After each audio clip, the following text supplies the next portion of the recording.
Let's do another big game Saturday. We'll just, I guess we can cover last week first. The tale of two halves, wasn't it? But what a performance that first half was, probably the best 45 of the season. Yeah, of course. Look, I think we've actually played better in the sense of dominating with the ball and opening teams up, but to actually go and run on top of them and the way we inflicted our game on them was incredible, really. The lads were outstanding in the first half, and like I said, after the game, I think it took a lot out of them in the first half, and the second half killed us in the sense that we were a yard off of every second, and that's the frustrating thing. When you watch the game back, it's not like they've undone us with brilliant play and loads of quality, and that's the frustrating thing. For all the quality they've got within their squad and they can do that, we kind of undone it a little bit ourselves by just little individual errors, and then also, like you say, just that intensity, not up against your man, not competing for seconds. Like, we didn't win any first, second or third contacts even, and it's credit to them that they've come out and they upped it big time, and the crowd got behind them, and it's something that we've got to learn from as a group. We've just watched a bit of the video back from the game, and it's for all of us, the management team and the players, have all got to learn from it and move on, so that, you know, when we get in that position again, when we do concede an early goal, we've got to find a way of how do we get through the next 15 minutes without conceding another one quickly and then another one quickly, and that's what we've got to do as a group. Is that the frustrating thing? That, you know, as you said, they've not really had to work for their first three. Certainly, that we come so close to probably pulling off what would have been the result of the season in the whole league.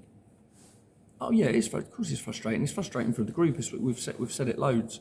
The lads probably haven't got the rewards that they deserve this season, because some of the football that we've played and some of the way that we've competed against the top teams, all the top teams, gone away to Wrexham 0-0, Chesterfield, all of them, that we've gone there and really competed, and the lads haven't got the rewards because they haven't got the result at times. But we know it's a process, and we know that it's taken time. We said that game by game we're all learning as a group because of the contact time that we have being part-time, so we know that it's a process, and, you know, we just got to keep looking to improve and strive to improve, and, you know, the results will end up coming with the performance levels that we've been putting in.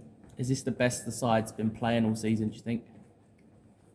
I think in the attacking sense, I think what you're starting to see now is what we kind of want from our team, me and Matty. We want a team with athleticism and pace, and we want to be able to control the game with the ball when we need to.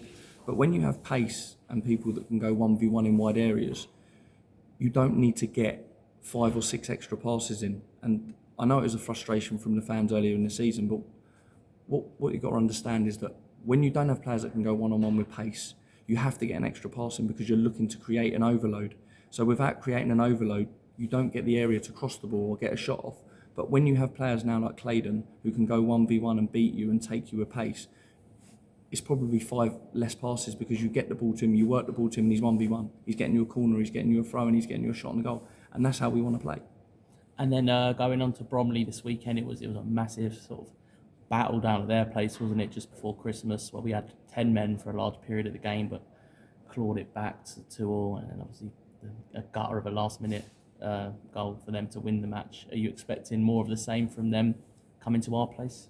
Yeah, look, they don't change. They've got lots of quality all over the pitch. They put it in your box from every angle.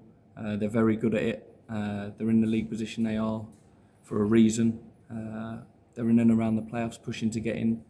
There's probably 4 or 5 clubs in and around the same position as them.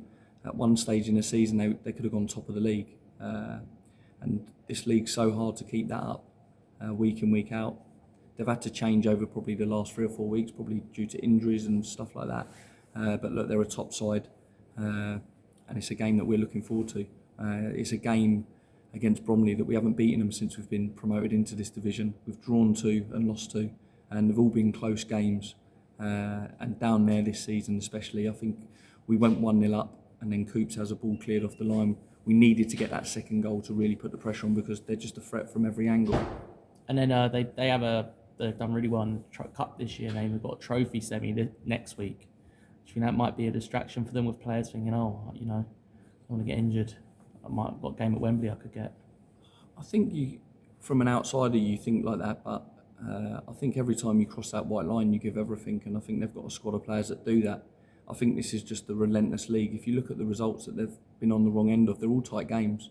They're like a 1-0, they're a 2-1, they're drawing 0-0. So they're all tight games. It's not like they're getting beaten 3 or 4 and you can say that their players have taken their foot off the gas and dropped the intensity. I don't see that at all from them, and watching them back, you don't see that at all. They're committed. They're probably not getting the lucky breaks that they probably need, that we all need at times within games, where you get the first chance, if you don't take it, and then you get punished. It's a sucker punch.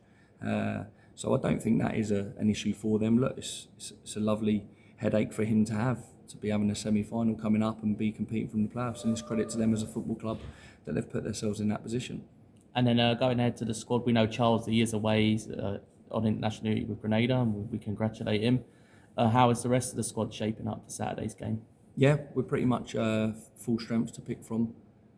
So we go out and we work on it with the squad now. Nick's back from injury, so yeah, we're pretty much full strength. Andrew's the only one that's out. So that's the only injury we've got. We've got Sese and Charlesy away, which is congratulations to them from us as a football club. They've earned it, and good luck to them. Hope they do well for their country. Okay, perfect. Cheers, Cheers, Chris. Cheers.